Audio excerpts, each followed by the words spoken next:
4 de enero de 1943. Desde las ruinas de una ciudad convertida en polvo y hielo, un general alemán envía un mensaje de radio a su Führer. El mensaje dice lo siguiente: tropas sin munición ni comida. El mando efectivo ya no es posible. 18.000 heridos sin suministros. Carece de sentido. El colapso es inevitable. El ejército solicita permiso inmediato para rendirse, con el fin de salvar las vidas de las tropas restantes. La respuesta de Hitler llegó ese mismo día. 4 palabras: la rendición está prohibida. Hay decisiones que matan a miles de personas, y hay decisiones que matan a cientos de miles. Esta es la historia de una de ellas, pero para entender cómo se llega a ese momento, hay que volver atrás, 2 años atrás, a cuando Alemania creía que la guerra ya estaba ganada.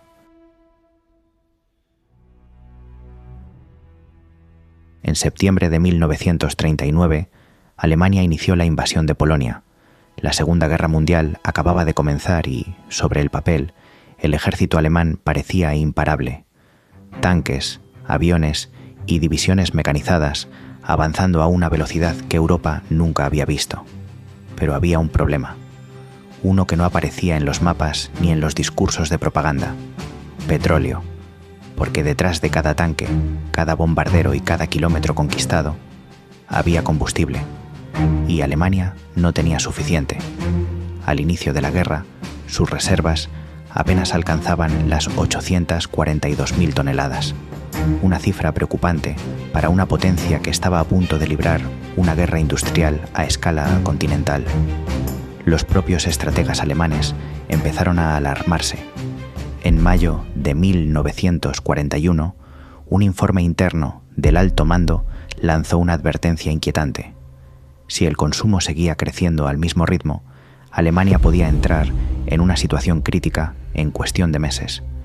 Esta fue una de las razones más importantes detrás de la Operación Barbarroja. Junio de 1941. 3.800.000 soldados del Eje cruzaron la frontera soviética, la mayor invasión militar jamás lanzada a lo largo de un frente de 2.900 kilómetros, desde el Báltico hasta el Mar Negro.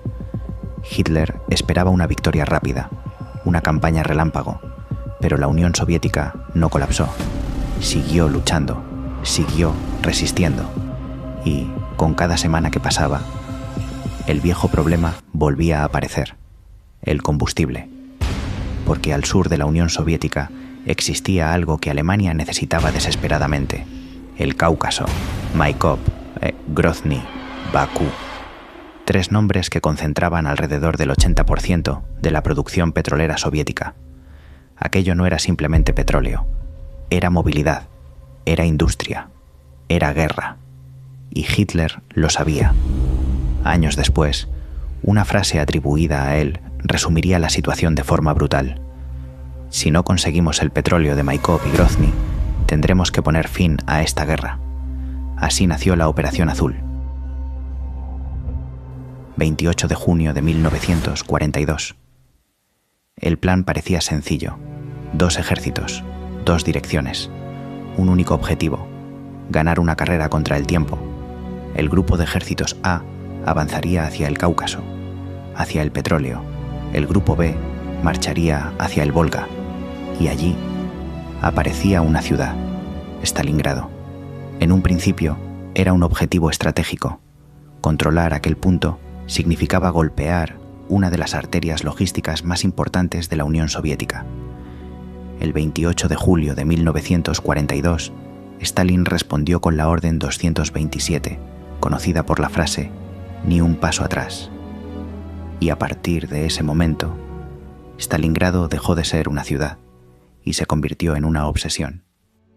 El 12 de septiembre de 1942, el Sexto Ejército Alemán, bajo el mando del general Friedrich Paulus, entra en Stalingrado. Paulus era un oficial de Estado Mayor meticuloso, inteligente, formado en la tradición prusiana de obediencia disciplinada. Había planificado la Operación Barbarroja, había trabajado junto a algunos de los principales arquitectos de la guerra mecanizada alemana, incluido Heinz Guderian. Lo que vio en Stalingrado no era posible, porque la batalla de Stalingrado no era una batalla convencional. En una batalla convencional, un ejército con más tanques, más aviones y más artillería gana. Stalingrado fue algo distinto. Los soviéticos la convirtieron en un laberinto de ruinas. La ciudad ya había sido devastada por continuos bombardeos alemanes y soviéticos. Entre incendios, edificios colapsados y destrucción provocada por ambos bandos, Stalingrado terminó convirtiéndose en un laberinto de ruinas.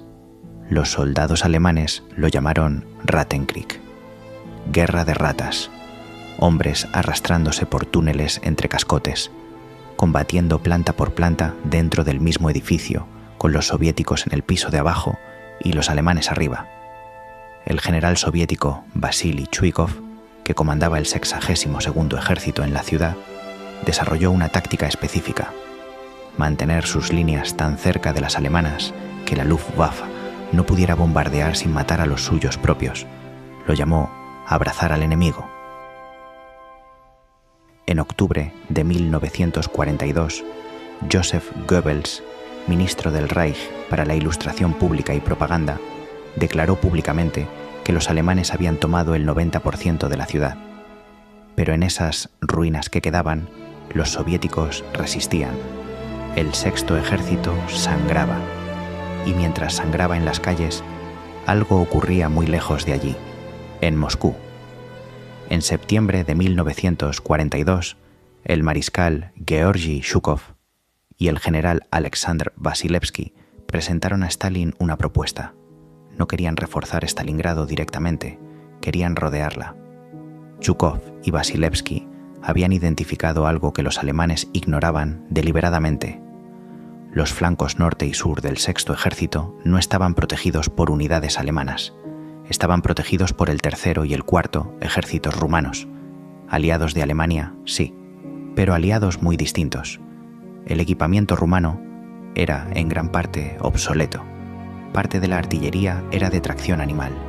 Las divisiones rumanas carecían de armas anticarro eficaces contra los tanques soviéticos, y sus líneas estaban estiradas, con muy poca profundidad defensiva. Un oficial alemán de enlace reportó el 7 de noviembre que el tercer ejército rumano esperaba un ataque soviético de importancia en ese sector.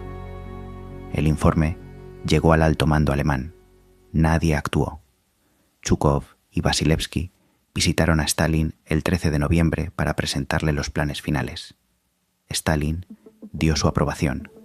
El nombre de la operación: Urano. Más de 1 millón de soldados soviéticos, 900 tanques, moviéndose en secreto hacia sus posiciones de ataque. Todo mientras Paulus seguía combatiendo en las ruinas de Stalingrado. 19 de noviembre de 1942, las 7:20, hora de Moscú. Los cañones soviéticos abren fuego en el flanco norte. Al día siguiente, 20 de noviembre, el flanco sur. Las divisiones acorazadas soviéticas atravesaron las líneas rumanas antes de que los alemanes pudieran reorganizar sus reservas. El 23 de noviembre de 1942, los dos brazos del cerco soviético se unieron en Kalach-na-Donu. El sexto ejército quedó rodeado. El propio Paulus había advertido repetidamente sobre la vulnerabilidad de los flancos rumanos. La defensa de los flancos rumanos va a dictar el futuro del sexto ejército. Sus advertencias no cambiaron las decisiones estratégicas.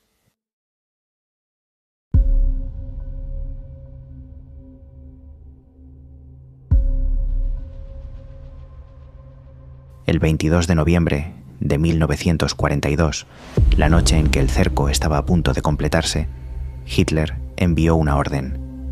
El sexto ejército se establecería en defensa circular y esperaría más órdenes.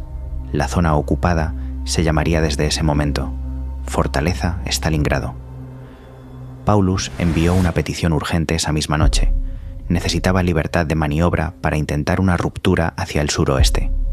Sabía que las reservas eran limitadas y que el tiempo jugaba en su contra. Sus divisiones acorazadas aún tenían combustible. Sus hombres aún podían moverse, pero necesitaba permiso. El general Kurt Seitzler, jefe del Estado Mayor del Ejército, apoyó la petición. Presionó directamente a Hitler. Hitler se negó. ¿Por qué? En diciembre de 1941, ante Moscú, varios generales alemanes habían pedido retirarse para reorganizarse frente al contraataque soviético. Hitler los ignoró, ordenó mantenerse, y las líneas aguantaron. Ese episodio quedó grabado en su mente como una ley universal. La voluntad de resistir puede superar las ventajas materiales del enemigo. Hitler desconfiaba cada vez más de las recomendaciones de muchos de sus generales. A esto se añadía algo más. En septiembre de 1942, Hitler había despedido a Franz Halder, su jefe del Estado Mayor, después de meses de conflictos abiertos. Halder era uno de los pocos generales dispuestos a contradecirle con datos sobre el papel. Con su salida, el flujo de información hacia Hitler se volvió progresivamente más filtrado, más adaptado a lo que el Führer quería escuchar. Y luego estaba Göring. El día en que el cerco se completó, Hitler llamó al comandante de la Luftwaffe y le preguntó si la aviación podía abastecer al Sexto Ejército por aire. Göring dijo que sí. Sus propios expertos en transporte aéreo se opusieron. Göring los ignoró. Lo que el Sexto Ejército necesitaba para sobrevivir era un mínimo de 300 toneladas diarias de suministros. Para funcionar con normalidad operativa, 500 toneladas. La Luftwaffe nunca entregó esas cifras de forma consistente. La media real durante los 71 días del puente aéreo fue de aproximadamente 117 toneladas diarias. Hubo días en que los aviones no pudieron despegar. Días en que el mal tiempo hacía imposible encontrar el aeródromo en el interior del Bolsón. Días en que los cazas soviéticos derribaban los transportes antes de que llegaran.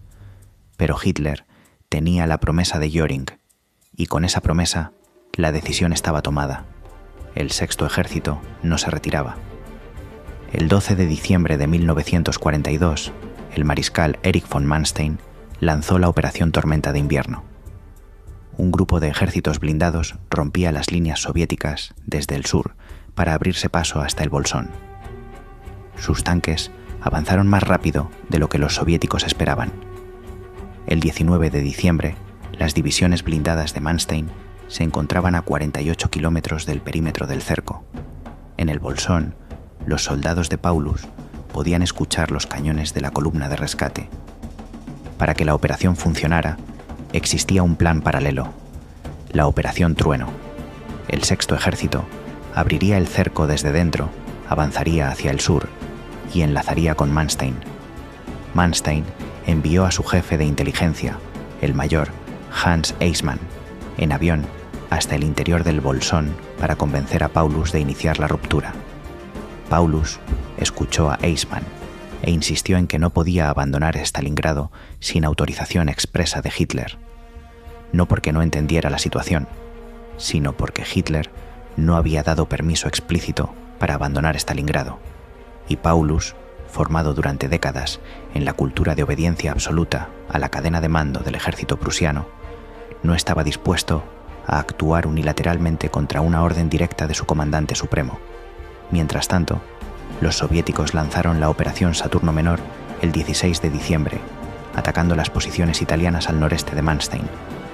La situación de Manstein se volvió insostenible. El 27 de diciembre, la columna de rescate se retiró. La ventana se había cerrado, y esta vez, definitivamente. A principios de enero de 1943, el Sexto Ejército era una sombra de lo que había sido. Eran hombres que llevaban semanas sin baño, sin calor, sin sueño reparador, con frío que bajaba de los 30 grados bajo cero. Las raciones de comida se habían reducido progresivamente desde que comenzó el cerco. En las últimas semanas, en muchos sectores no llegaban a 200 gramos de pan al día por persona. Los caballos del ejército fueron sacrificados para comer. Luego los perros. Los enfermos con tifus y disentería llenaban los sótanos que hacían de hospitales de campaña. Los médicos operaban sin anestesia, sin vendajes suficientes, sin medicamentos. El 24 de enero de 1943, Paulus envió el mensaje de radio que abre este documental. Tropas sin munición ni comida. El mando efectivo ya no es posible. 18.000 heridos sin suministros, vendajes ni medicamentos.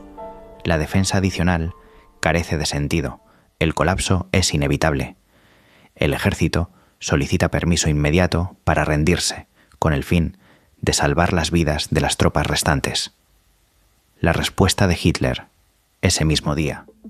El Sexto Ejército mantendrá sus posiciones hasta el último hombre y la última bala, y con su heroica resistencia hará una contribución inolvidable al establecimiento de un frente defensivo y a la salvación del mundo occidental.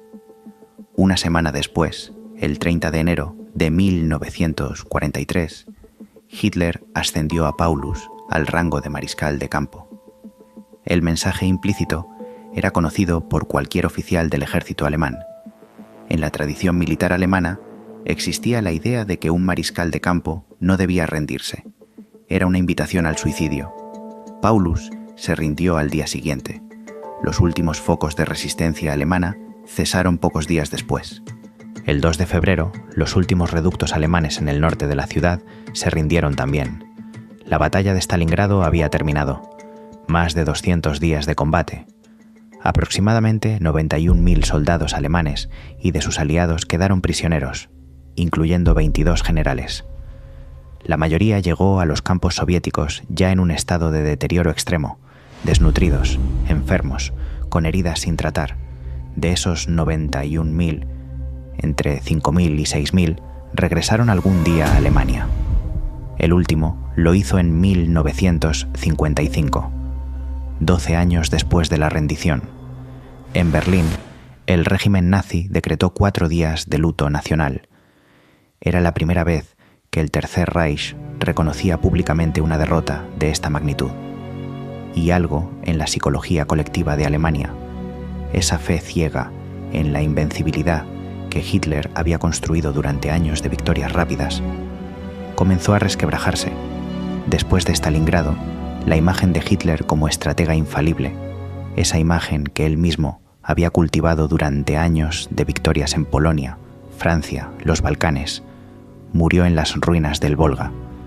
Después de Stalingrado, la pregunta en las cancillerías de Europa y América ya no era si Alemania podía ganar, era cuánto tiempo tardaría en perder. Y hasta aquí el vídeo de hoy. Muchas gracias por quedarte hasta el final. Si quieres seguir viendo historias como esta, suscríbete. Subimos vídeos nuevos 2 y hasta 3 veces por semana. Hasta pronto.